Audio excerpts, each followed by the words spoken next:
Are we recording? Yes. Okay. Oh, I have the little microphone too. This is a different experience. Okay, so 5, 4, 3, 2, 1. Hi, folks. So for the purposes of this channel, I am Epiphany Smith. Um, I come here wanting to offer readings to folks. I've been doing readings at events mostly for the better part of the last 8 years or so. And it's something I really enjoy and something that I would like to offer. And basically, the way I've framed this is I'm offering um, these readings or channelings as a spiritual peer. So I'm not really claiming any kind of hierarchy to anyone. I am still learning all the time, every day.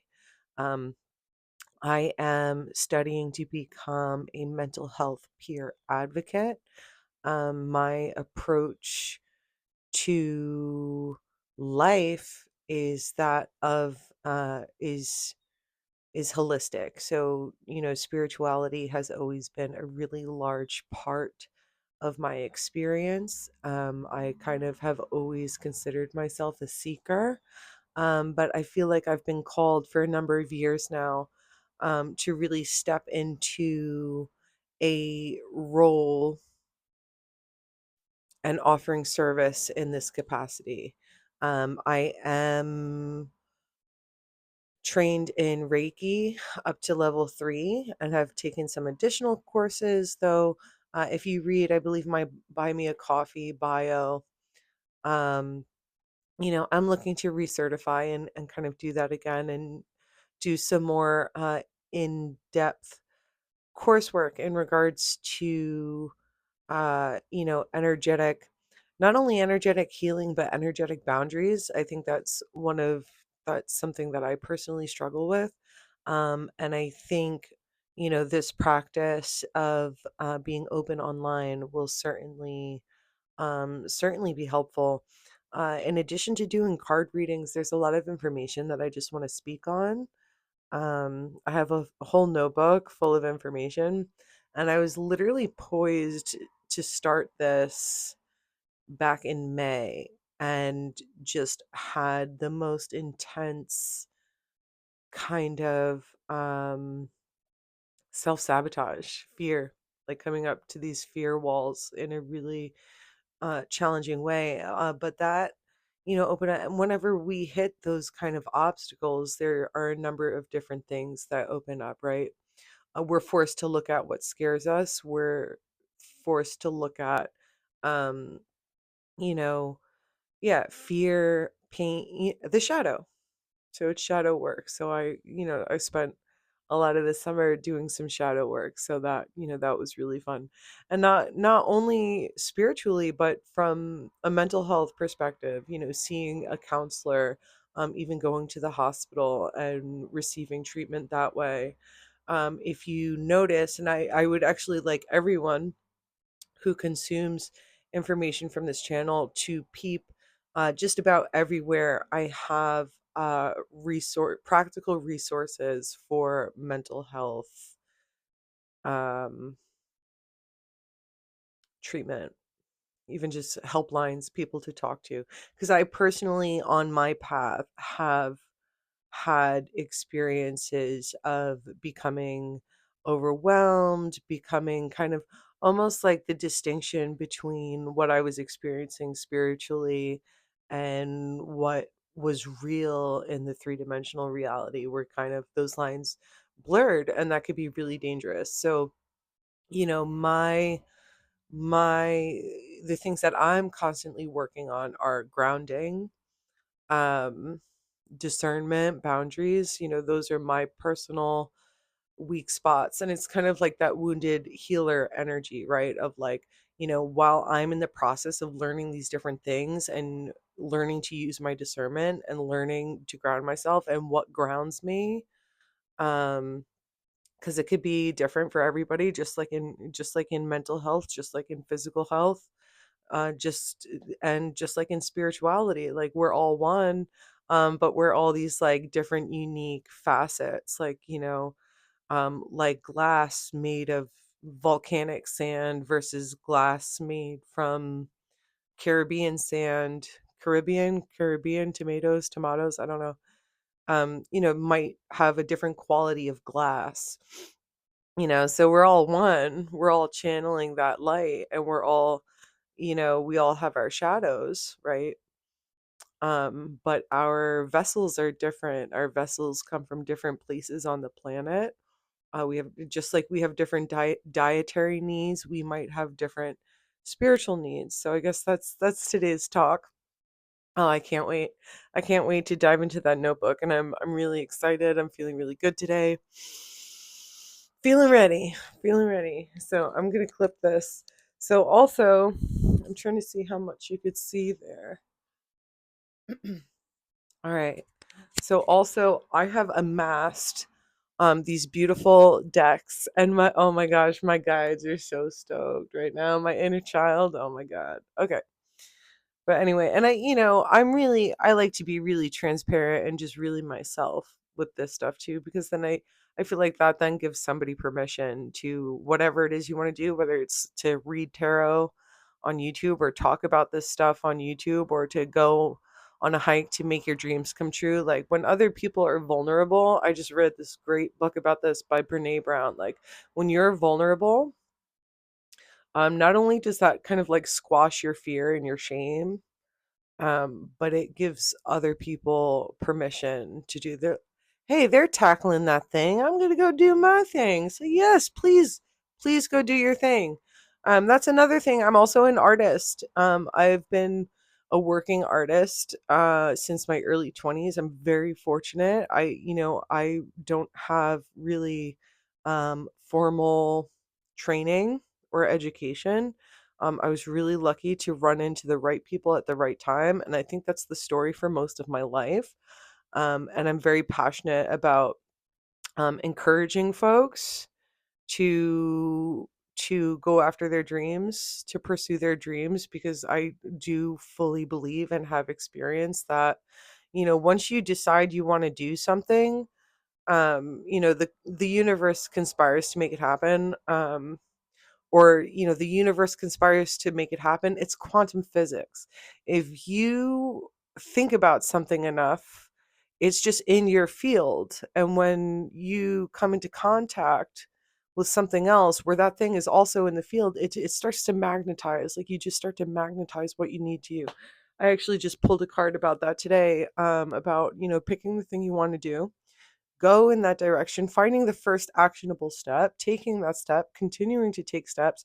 I call it following the breadcrumbs. You're following the breadcrumbs to the house of candy. And it's like, oh my God, everything, I won't say everything you ever wanted. There's always challenges. There's always, tests to get to next levels. And that's, that's another thing too, the whole concept of the hero's journey and traversing that path. And I think, there's aspects of those paths that, actually, no, I was going to say that there's aspects of those paths that I believe we're meant to go it alone. And, you think of the Hermit card in tarot, and those times are definitely necessary. But I also feel that largely, I'm in the US, we could use more, I think of myself as a child and especially as a teen and a young adult, but more kind of spiritual community. And I think things have blown up. And since what, some witch planet moved into Pisces, and then everybody started talking about witches a couple of years ago. It's only been a few years that this has been, maybe I'm in one of those like vacuums where all of the content on my Instagram, on my social media is like, esoteric and spiritual. There has been a resurgence of this. So there's two things that come up, is that, okay, great. Maybe our teens, as they go through, huge life transitions, that there's more ritual and appreciation around that, more guidance for them, like real guidance, you know. And the other, yeah, going back to discernment and going back to like not wanting, like a McDonald's fast food tarot reading. I just got a message that it's so funny. I'm so happy to see this message from this person as I'm doing this. Somebody, literally, I haven't talked to this person in a year, and they're one of the people who encouraged me to start, publicly doing tarot readings. Wow. Wow. See? Oh my God. See, and that's how you get when you start doing the thing that you're afraid of, you get those little, like, you're on the right track. They're little gifties. Wow. But no, all my guides right now are like, some of them, the tougher ones, are like, oh my God, finally. But like my animals and my inner child, and yeah, so I'm not going to go into details about who my spirit team is. But they're happy and they're proud of me, and I want you to feel that same thing. But anyway, all right, I gotta get back to business. Over here having a party. I haven't even done any work yet.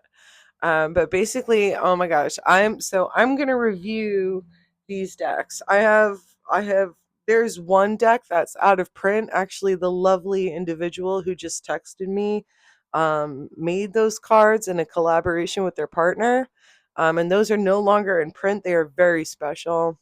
I would love to just like crack that open and share that with YouTube. And then, another purpose of this channel is discussion. I love to talk. I want to talk to people about the things. Um, if you ever want to share information or share resources in the comments, please do. And maybe I'll post like a short of like I just crave that so much. I crave community. I crave like a spiritual kind of esoteric community where we can really pour over a lot of these concepts. So from everything from like, the Galactic Federacy to like the old school Abrahamic religions to, every other spirituality, spiritual practice out there, and the different beliefs and setups from Buddhism to Hinduism to Islam to Christianity to, Native American and Aboriginal practices, like all of these things. Definitely want to discuss. I'm not, so theology. I'm really into theory. My practicing is I have to keep practicing.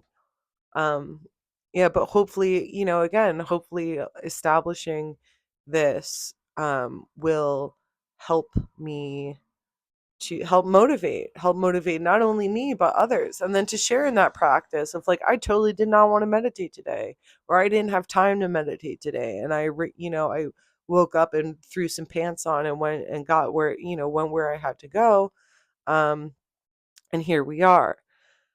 um but meditation takes on many forms. Is your meditation going for a walk outside? Is your meditation in your shower in the morning? Is your meditation sitting full lotus and sitting there for an hour?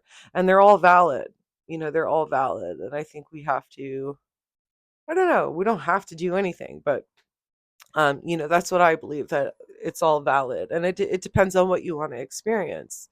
Because like the more you're meditating, and I mean I can't do full lotus, but I can sit and meditate, and I know the more I'm doing sitting meditations, the clearer stuff comes through. And sometimes, and this is something too that I have seen one person talk about this, and a number of others as well. But Layla, the healer, I'm going to shout her out on Instagram. She has a podcast. She's amazing. She's one of the only, not the only, and this is only as far as I've seen, but one of the only people talking about mental health crisis or mental illness in esoteric and spiritual conversations. And it's so important because they're just inherently linked. I have a great book. Do I have my glasses? No, I don't have the author. Judith Kent wrote a book called The Goddess and the Shaman, where she talks about something called ontological shock. I think I'm saying it right. And basically, that's the whole idea. Like, if you're someone like me who has had like a profound, earth rattling awakening experience, like somebody up there said, all right, let's press the button, go on this one. And yeah, that was it. That's a story. That's a crazy story. But anyway, Anton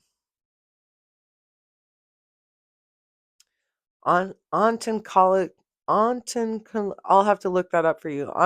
Anton, it's basically the your body and your mind entering a state of shock when your reality as you know it has been collapsed or at least challenged. So that's huge, and we'll talk about that t- here. I almost said today. I'm getting excited now. I'm really happy to be here. Um,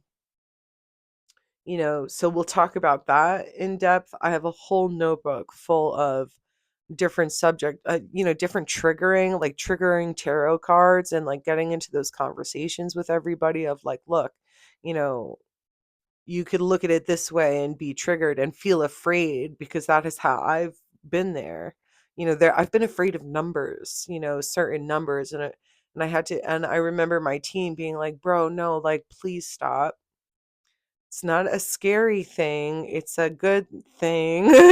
So how much of this is up to interpretation? And the thing is if you're a prism, your facet that the light's trying to shine through has experienced trauma, and the trauma can be anywhere from something, something there's no, for everybody it's different. Just being born could be considered a trauma, but that will change the way that you interpret things. And then what happens is it's now up to you to kind of real, and your guides are always there helping you, and everybody's your angels, everybody, your team is there, and they're always trying to get you to see the light and to see the healing on the other side of the trauma. As I'm talking about this, I'm seeing like a bright light, like a, not even a ring light, like a spotlight, and then there's a rock, and the rock casts a shadow. So like when that shadow is cast, you're kind of being asked like, oh, like, let's go pick up that rock, and we're going to turn it around and look at it and look at it, and maybe it shrinks, maybe it dissolves, maybe it's a beautiful gem and it belongs there, and that shadow is a part of you to be integrated because it's protecting you. And once you realize that, you could really start to integrate your shadow aspects. And what that means is you are aware of your shadow. You are aware of your triggers. You are aware of your fears. And when you're aware of them, not only do they not control you anymore, but you could use them to your advantage. There's another book, I refer to it, I think, in one of my Substack blogs. It's called The Dark Side of the Light Chasers. I have a horrible time remembering names. I don't remember the author, but you could look it up. The Dark Side of the Light Chasers. And one of the exercises in that notebook is to write a list of all your worst qualities, quote unquote, worst qualities. And then when you do that and you look at those worst qualities, you write down the opposite, like the opposite word to that quality, and realize that you possess all of those as well. So that rock that's sitting in front of that spotlight, it casts a shadow, but what is the face of that rock? And sometimes, especially with trauma, is we get really stuck in that shadow side and we're not seeing the bright side of it, which could be like, oh, this protected me, this behavior protected me, what have you. Um, but let's get into the cards. I don't know what I even want to say here. I want to, first of all, I'm going to be reviewing them one by one because I could spend an hour reviewing each of them. Maybe I would do um, my queens over here. I've got the Kuan Yin Oracle, the Kali Oracle, and the Isis Oracle, all by Alana Fairchild. And let's see, the Kali Oracle, artwork by Jimmy Manton. I'm reading sideways. And artwork by Oh yeah, Jimmy Manton again. So for Isis and Kali. So we've got our goddesses here. I'm really, for me personally, I feel like I'm spitting into this mic. Um, I've spent a lot of time healing my divine feminine energy. My divine masculine energy is good. I've been in it most of my life. I feel like lots of feminine energy healing, and that I could talk about that for 2 hours. So let's see, like, can we move the camera here to see and the crystals and everything? Yeah, so there's Kuan Yin. There's everybody. I can't really get a good angle on this, but we'll leave it. Thank you. Thank you for coming here today. Thank me for coming here today and turning on the camera. I'm going to post this up. I did a reading back in May that I think I'm going to post just to show people kind of what my readings are like. They're very layered. I like to use multiple decks at a time. Does anybody? Okay. So I'm going to be posting this on YouTube. I don't know if who's going to see this. So who are the trees? The trees have been wanting to come out. I think the tree. Oh, now they're all talking. The trees, Kuan Yin, and Intuition Oracle.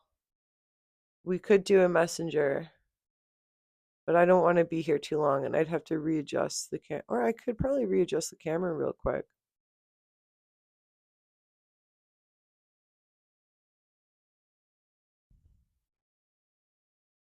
Is it Kuan Yin? Kali wants to talk. All right. I need a closing card. Oh, keeping it simple. Hee hee hee. That'll tease you guys. There you go. Let's see. I'll kind of clip this to myself somewhere. Sorry about the audio. I'm new to this. I'm new here. I'm not from here. All right. And I showed my face. I'm proud of myself. All right. So we're going to use, can you see it? Oh my gosh, this deck is so fun. We're going to use Enchanted Blossoms by Carla Moreau. Also, like, as an artist, I'm really, really into crediting artists for their work. And then as an artist too, my fascination with the decks, like I use the same, oh my gosh, I still have most of the cards, but I'm kind of using them for crafting. But the deck that I worked with the most was the original Rider Waite, but it was the universal Waite. So what it was like the original Rider Waite, but it was like colored in with colored pencils. So all like the shadows were softer. And like there was real shading. Like it wasn't cell shading. It was like gradual, colorful shading. Okay, so we're pulling an Enchanted Blossoms card for the collective. Whoever may come across this video. Is this? This one wants to come through. Ooh. So we got, let's say, can we see that? Generosity. Generosity. Isn't that beautiful? So it's a dragon and a flower. There, because the ring light. There we go. I'll hold that up. Beautiful. Yay. Honeysuckle. Oh, honeysuckle smells so good. Oh my God, this year the jasmine bloomed and the honeysuckle, and I just like, oh my gosh, I went and I like rubbed my head in the jasmine bush. And it's funny because I took a flower and like put it on my head, and then I went to take a picture and it had left one. It's like, I've been blessed. But let's read what this says. And that'll be our closing card. So generosity. Generosity. So I think for me, I want to be generous with the information I have to offer. Also, I'm going to be doing a giveaway. I think that's a good segue. I have, and I'll be reviewing this deck. So I'm thinking maybe when I get 25 subscribers to the YouTube, or like, I don't know, when, yeah, I don't know, maybe 25 subscribers on YouTube. I accidentally, this is one of my favorite decks that I use, the Spirit Song Oracle. I accidentally ended up ordering two. So I'm going to give this away. I ordered a second Dragon Oracle deck too, but that I gifted to a friend. So I'll be generous and share it with you. And then whatever, however generosity resonates for you in your life today. Let's see. Oh my gosh, I'm so excited. With its sweet neck, do I have my microphone? Did it fall off of me? I'll hold on to it. With its sweet nectar reminding us of summers gone by, honeysuckle is mostly native to China. More than half of the species is cultivated there.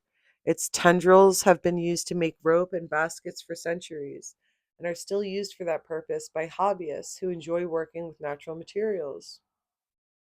I'm a hobbyist that enjoys, anyway. Focus. Ooh, I burped into the microphone. Hello, my name is Epiphany, and welcome to my channel. I am very human, but also so much more. Okay. Honeysuckle bushes are used in gardens to attract hummingbirds and butterflies, and it can grow generously and voraciously. Carrying honeysuckle is thought to lift one's spirit and encourage generosity.